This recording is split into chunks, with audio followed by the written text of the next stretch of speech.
Today we have a bit of a double feature.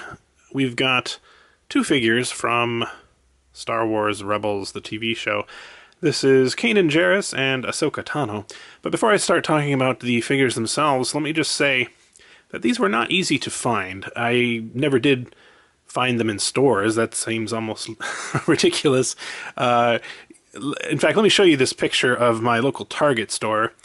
As you can see, there are literally 10 of the Flame Trooper figures, which I have reviewed in the past, and that's it.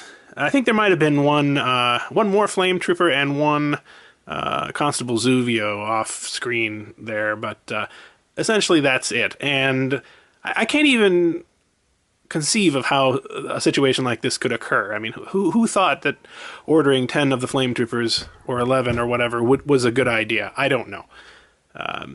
I can't pretend to understand Target's inventory system, but the point is that I can't find any of the more desirable figures anywhere near me in actual stores, so I had to find them online, and even finding them online is quite difficult because most of them get snatched up by people who are reselling them, so-called scalpers, and so, you know, you might have to pay. Well, even if you find a cheap one, you're going to have to pay a few dollars over retail, plus shipping, and it ends up being maybe a $30-some figure, which is, you know, quite a bit more than I'm really willing to pay for most of these, to be honest with you. However, I did finally find this one a little while ago from, let's see, where did I get this one? It all kind of blends together after a while. I believe I got this one from eBay, Hasbro Toy Shop on eBay, yeah. And this one here actually got from Amazon. And I think actually after quite a long time of being very hard to find, Ahsoka seems to be maybe coming into a little bit better stock situation. So maybe you'll be able to find her more readily in the future. But still, as of now, these are both difficult to find, I believe. So anyway, as I said, these are both from the Star Wars Rebels TV show, obviously. These are numbers 19 and 20. So let's go ahead and look at the backs. For Kanan, it says, Kanan Jarrus survived the Emperor's Purge, going underground for years, and hiding the truth about the Jedi he really was. He was a leader among the Ghost crew, and with the emergence of the Force-sensitive Ezra, once again embraced his identity as a Jedi Knight. And for Ahsoka, we have Anakin Skywalker's apprentice Ahsoka Tano left the Jedi Order before it was destroyed during Order 66. She would re-emerge later, years later, as Fulcrum, a leader in the fledgling rebellion against the Empire. So my first impression here is actually very positive, especially compared to the last several figures that I've gotten from this line have just been, well, not very impressive. But, you know, first impressions can be deceiving, so let's go ahead and open this up and we'll see what they look like. So here we have them both out of the package, and they make quite a good first impression, I must say. Let's look at them individually. So we've got Ahsoka first, and she's got a number of separate parts on her outfit here. This is like a vinyl part or plastic part that's been attached. She's got a kind of a skirt, an outer skirt, and then inside is some soft goods, a cloth part, but you know, it's a very small amount that they've used the cloth on, so it really doesn't bother me, unlike certain other figures that I could name. Beyond that, the paint on the face is extremely well done. Let's see if we can get a close-up there. Look at that. The eyes, actually the eyes look okay. You know, oftentimes they can be a little bit wonky, but in person it looks alright to me. They've done an excellent job with all of the intricate face painting and the leku, or what do they call these? These aren't leku, but whatever this is. Her head tentacles are also extremely well done. And as a matter of fact, the paint in general is well done on the figure. There's quite a number of colors here of paint and of plastic. So yeah, my only complaint, well, there's two minor things. One is she can be a little bit difficult to have her stand up.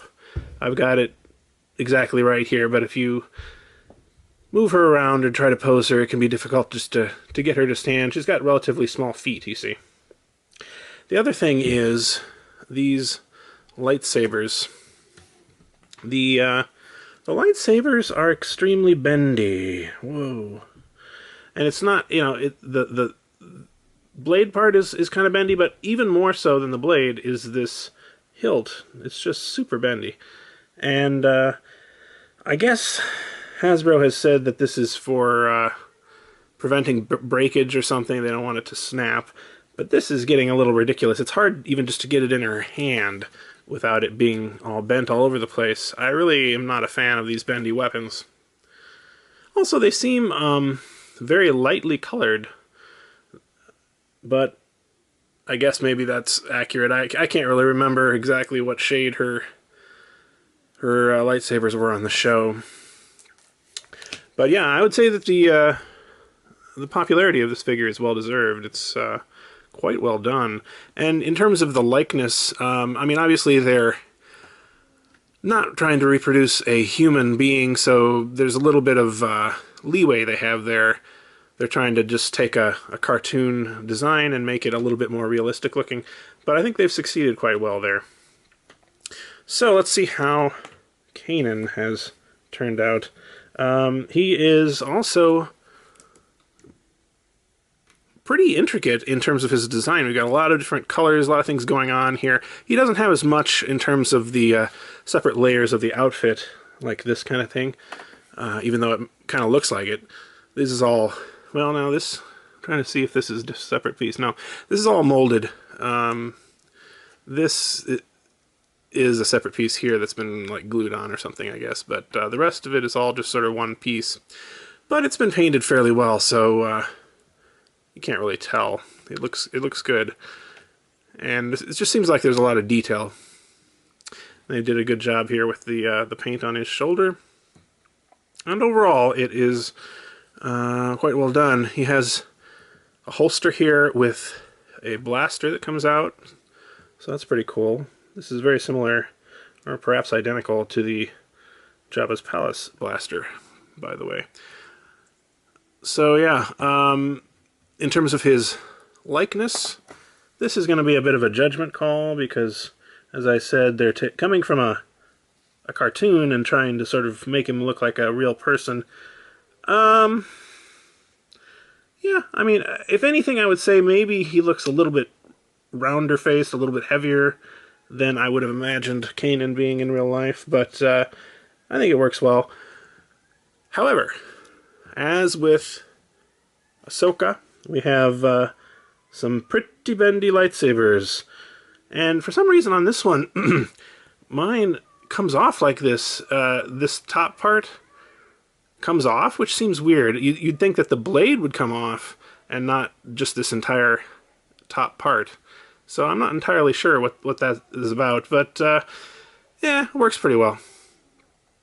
So with the small caveat of the bendy lightsabers, which is not really that big of a deal, I would say that these are the best Black Series figures we've had for some time, and you know, they make me feel a lot more positive about the line than I had when I was reviewing Farm Boy Luke, for example. So if you can find these, which is the big question, I would definitely recommend picking them up. Stay tuned for more reviews and Star Wars content.